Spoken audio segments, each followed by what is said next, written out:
Hi everyone. This isn't easy for me to talk about. I've gone back and forth in my head for months, wondering if I should even share it. But I guess some stories have to be told, if only to remind someone else that love, no matter how powerful, can still ruin everything if it starts in the wrong place. My name's Mia. I'm 32.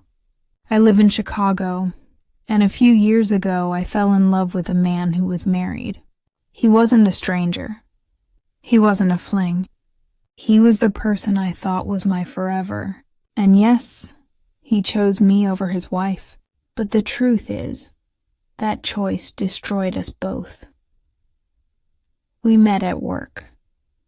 Typical story, right? Two people spending too much time together in the same office, sharing inside jokes, staying late on projects that didn't really need to run that late. His name was Daniel. He was older, 38, confident, kind in that quiet, steady way that makes you feel seen. At first, I didn't even know he was married. He didn't wear a ring, and he never brought up his personal life. I was new at the firm, nervous, trying to prove myself. He was the one who made me feel like I belonged there. He'd leave little notes on my desk. Nice work on the client report. Your presentation was brilliant. Just small things that meant a lot when you're trying to find your place. Then one night, we both stayed late finishing a proposal. The office was empty except for us. It was raining outside, that kind of heavy Chicago rain that makes the windows shake. We ordered takeout. He told me about his favorite jazz bar. I told him I still hadn't made any friends in the city, and when I laughed at one of his stories, he just looked at me for a little too long. That look changed everything. It wasn't what he said next. It was what he didn't say, because in that silence, I felt something dangerous. A week later, I found out he was married. Someone mentioned Daniel's wife in passing during a meeting. I froze. I remember pretending to write something down, just to hide how my hands started to shake. That night, I told myself I'd pull away. I'd keep things professional. But then he texted me. "Did you make it home okay?" And I replied, "It sounds so small, so innocent. But that's how it starts, doesn't it?" We started talking outside work. Then we started meeting. First for coffee, then dinner.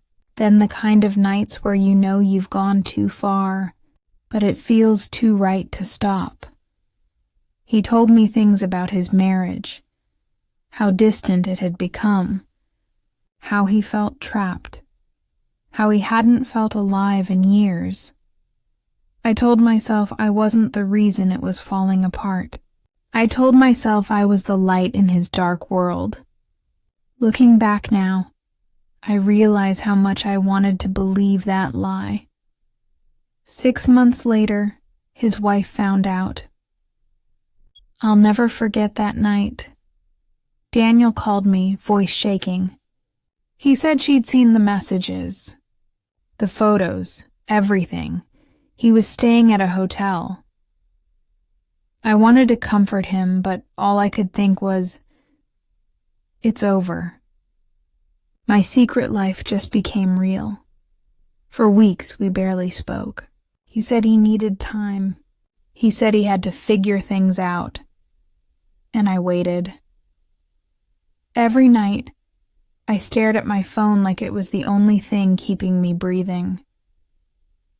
Then, one Sunday afternoon, he showed up at my door. He looked exhausted, eyes red, face pale. He said, "I told her it's over. I told her I'm leaving." My heart nearly burst. He chose me.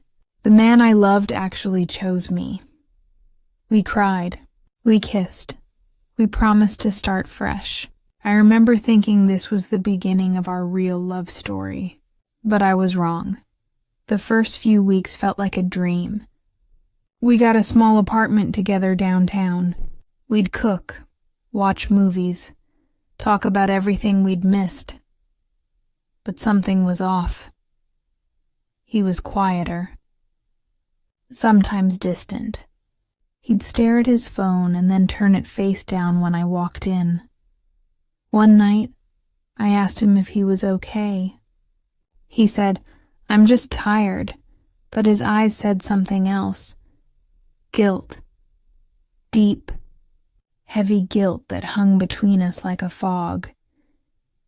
He missed his old life, not just his wife, but the rhythm of his family, his home, his friends who'd stopped calling once they found out what happened, and the thing that hurt most was realizing he didn't miss me when I wasn't there. He missed who he used to be before all this. It started small. Canceled dinners, late nights at work, phone calls he'd take outside. Then bigger things. Arguments about money, about trust, about the past that neither of us could escape. Once, he said something I'll never forget. He said, "I gave up everything for you, Mia. Everything. Don't make me regret it." I didn't know how to respond, because deep down, I already knew he did regret it. And so did I. I loved him, but every time we smiled, I could feel the ghost of her, his wife, in the room with us. Not because she was there, but because she was still in him. He would talk about their daughter sometimes. He'd see her every other weekend, and after each visit he'd come home quiet.